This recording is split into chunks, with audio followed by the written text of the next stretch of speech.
फळबागेतून लाखो रुपये उत्पन्न मिळवण्यासाठी हवे परफेक्ट मार्गदर्शन. आजच संपर्क करा दक्कन फार्म कोल्हापूर 9766249071 वर. मंचिर्याल रेल्वे स्टेशन जवळील परिसरामध्ये त्याला ताब्यात घेण्यात आलेलं आहे. त्यानंतर मंचिर्यालमधील पोलीस स्टेशनला त्या बाबतीची नोंद घेऊन त्याच्या कुटुंबियांना माहिती देण्यात आलेली आहे आणि पथक रवाना झालेलं आहे. कारण 24 तासामध्ये त्याला न्यायालयात हजर करणं आवश्यक आहे. चौकशी होईल आणि मागील 1 महिन्यामध्ये गुन्हा दाखल झाल्यापासून तर आज त्याला ताब्यात घेईपर्यंत कोल्हापूर पोलिसांनी त्यांनी कुठं कुठं वास्तव्य केलं, कुठल्या वाहनाचा वापर केला, त्याला कोणी मदत केली, हा सर्व तपासाचा भाग. कोल्हापूर पोलिसांचं पथक आता या आरोपीला घेऊन कोल्हापूरकडे रवाना झालेलं आहे. साधारण 12-13 तास कोल्हापूरला येण्यासाठी बाय रोड लागतात. रात्री उशिरा या आरोपीला कोल्हापूर येथे आणल्यानंतर पुढील जी कायदेशीर प्रक्रिया आहे ती पार पाडून उद्या माननीय न्यायालयामध्ये हजर केलं जाईल. कोणी पाठीशी घालण्याचा प्रश्न उद्भवत नाही पोलीस दलातर्फे, कारण आरोपीला ॲड इंटरिम रिलीफ कोर्टाने मिळाल्यानंतर तो ॲड इंटरिम रिलीफ त्याला मिळू नये यासाठी कोल्हापूर पोलिसांनीच माननीय उच्च न्यायालयात देखील धाव घेतली होती. त्यावेळेस मेरिटवर सदर प्रकरण तपासावं असे देखील निर्देश माननीय उच्च न्यायालयाने दिलेले होते. जिल्हा सरकारी वकील आहेत त्यांनी देखील युक्तिवाद हा अटकपूर्व जामीन फेटाळला जावा यासाठी माननीय न्यायालयात केला होता आणि त्याचीच परिणिती होती की जो सत्र न्यायालयामध्ये त्याला जो रिलीफ मिळालेला होता तो रिलीफ नंतर काढून घेण्यात आला आणि अटकपूर्व जामीन देखील फेटाळला.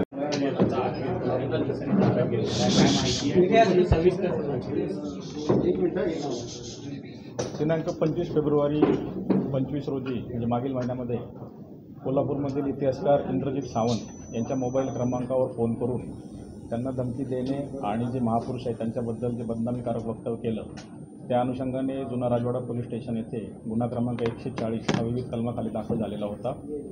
या गुन्ह्यातील आरोपी प्रशांत कोरटकर याला आज कोल्हापूर पोलिसांनी तेलंगणा राज्यातील मंचिर्याल या ठिकाणी दुपारी 2:45 ताब्यात घेतलेला आहे.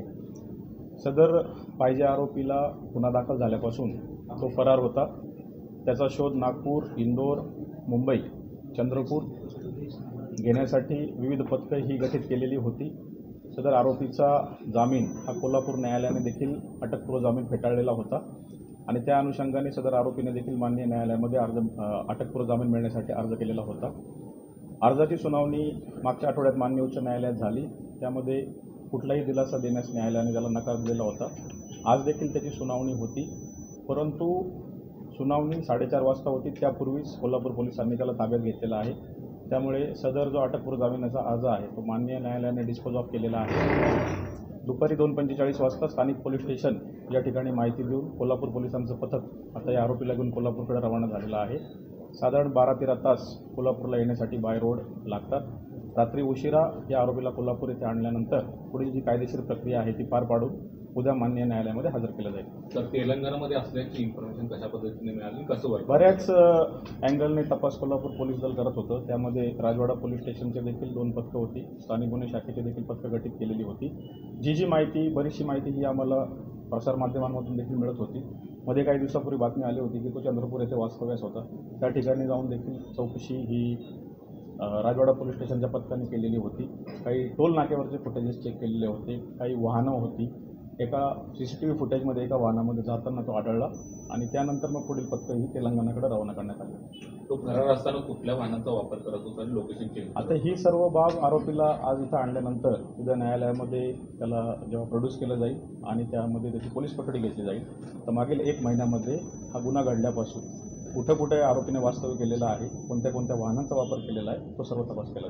कोणी या सगळ्या महिन्याभराच्या काळामध्ये त्याला आश्रय दिला त्याच्यावर देखील आता कारवाई होऊ शकते. तो तपासाचा भाग आहे. तेच मी आता सांगितलं की त्या सर्व गोष्टी तपासल्या जातील आणि त्याच्यावर कायदेशीर कारवाई केली. आता जेव्हा अटक केलं तेव्हा तो हॉटेलमध्ये होता, कुणाच्या आश्रयाकडे होता, असं काही आहे? हे सर्व गोष्टी आता ज्या आहे त्या तपासाचा भाग आहे.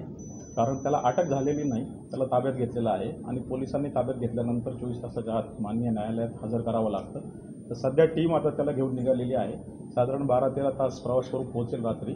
त्यानंतर कायदेशीर प्रक्रिया करून त्याला उद्या न्यायालयात हजर होतं. ते शहरातलं लोकेशन होतं. ते शहरातला भाग जो आहे तो शहरातील चंद्रपूरमध्ये राजकीय चौकशी देखील झाली का? 100% चौकशी होईल. आता आरोपीला ज्यावेळेस कोल्हापूरमध्ये घेऊन येतं आणतील, तपास जे पथक गेलेलं होतं. अटक केल्यानंतर जेव्हा पोलीस कोठडीत मिळेल त्यामध्ये या सर्व गोष्टींची चौकशी. गेल्या महिनाभरापासून कोल्हापूर पोलिसांच्यावरती एक शंका उपस्थित केली जात होती की याला जाणून बुजून अटक केले जात नाही, कारण कोल्हापुरातील वरिष्ठ अधिकाऱ्यांसोबतचे त्याचे फोटो होते, असं देखील आरोप आहे ते विरोधी पक्षाकडून करण्यात आलेले आहेत. काय नेमकं याच्यामध्ये होतं? त्याच्यामध्ये त्याला कोणी पाठीशी घालण्याचा प्रश्न उद्भवत नाही पोलीस दलातर्फे, कारण आरोपीला ॲड इंटरिम रिलीफ कोर्टाने मिळाल्यानंतर तो ॲड इंटरिम रिलीफ त्याला मिळू नये यासाठी कोल्हापूर पोलिसांनीच मान्य उच्च न्यायालयात देखील धाव घेतली होती. त्यावेळेस मेरिटवर सदर प्रकरण तपासावं असे देखील निर्देश माननीय उच्च न्यायालयाने दिलेले होते. त्याचबरोबर फिर्यादींचे वकील असतील, त्याचबरोबर आपले जे प्रमुख जिल्हा सरकारी वकील आहेत त्यांनी देखील युक्तिवाद हा अटकपूर्व जामीन फेटाळला जावा यासाठी मान्य न्यायालयात केला होता.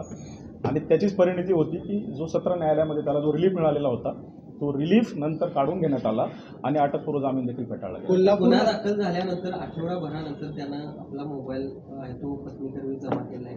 हा सगळा प्रकार म्हणजे दिरंगाई करण्या किंवा पुरावा नष्ट करण्याच्या दृष्टीनं त्यानं केले असं दिसते. तीच बाब न्यायालयाच्या समोर ज्यावेळेस सरकारी वकिलांनी आणली त्याचाच आधार घेऊन मान्य न्यायालयाने देखील त्याला जामीन देण्यास नकार दिला. कोल्हापूर आणि नागपूर किंवा चंद्रपूर हे अंतर खूप प्रचंड आहे.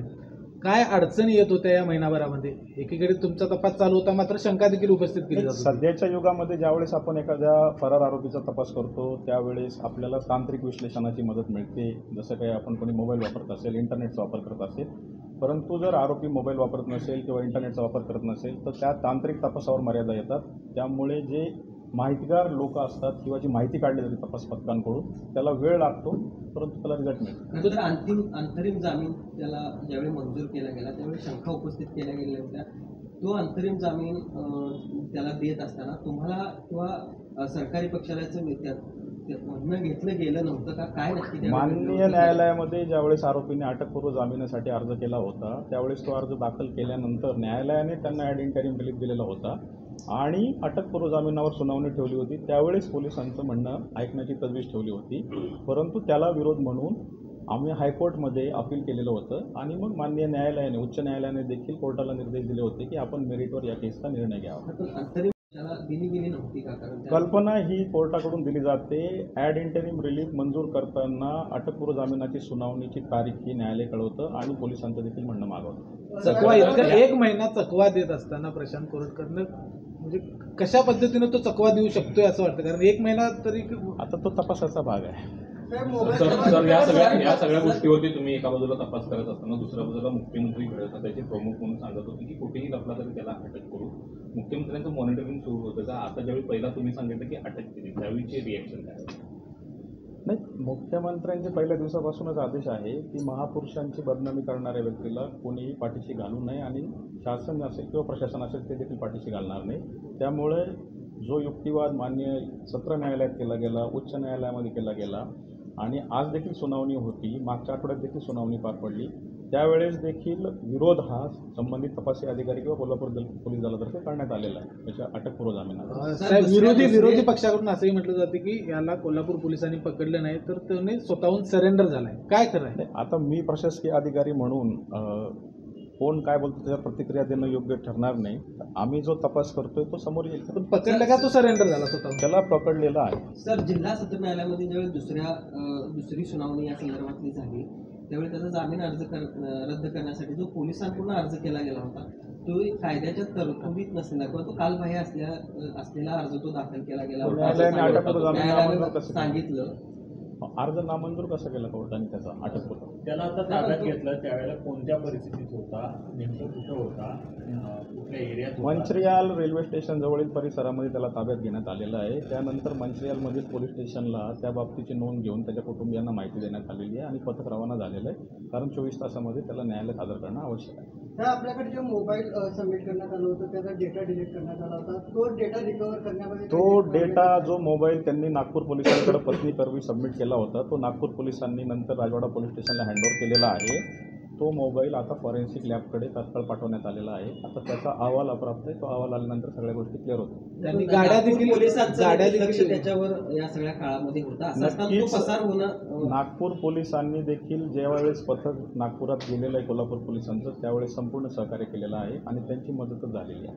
नागपूर पोलिसांचं सहकार्य आहे, चंद्रपूर पोलिसांचं देखील सहकार्य आहे. या महिन्याभराच्या काळामध्ये 2 ते 3 गाड्या त्यांना बदलल्या चालक देखील बदलले. आता जे फुटेज आम्हाला एका गाडीचं मिळालेलं आहे त्या गाडीची चौकशी होईल आणि मागील 1 महिन्यामध्ये गुन्हा दाखल झाल्यापासून तर आज त्याला ताब्यात घेईपर्यंत कोल्हापूर पोलिसांनी त्यांनी कुठं कुठं वास्तव्य केलं, कुठल्या वाहनाचा वापर केला, त्याला कोणी कोणी मदत केली, हा सर्व तपासाचा भाग. तुम्हाला जी गाडी मिळाली फुटेजमध्ये ती गाडी कोणाची आहे? नंबर प्लेटवर तो तपासाचा भाग आहे. आता ते सर्व आता तपासामध्ये समोर येईल. तर तुम्ही लुकआउट सर्क्युलर जारी केलं होतं, आज जामीन अर्जावरती सुद्धा सुनावणी होती. या सगळ्या दरम्यानच्या या हालचाली गतिमान झाल्या असं वाटतं का? बिलकुल झालेलं आहे. कारण ज्यावेळेस प्रसारमाध्यमांमध्ये बातमी यायला सुरुवात झाली की तो परदेशामध्ये पळालेला आहे, त्यावेळेस देखील नागपूर मध्ये राजवाडा पोलीस स्टेशनचं पथक होतं. त्यावेळेस त्याचा पासपोर्ट देखील त्यांनी ताब्यात घेतलेला आहे.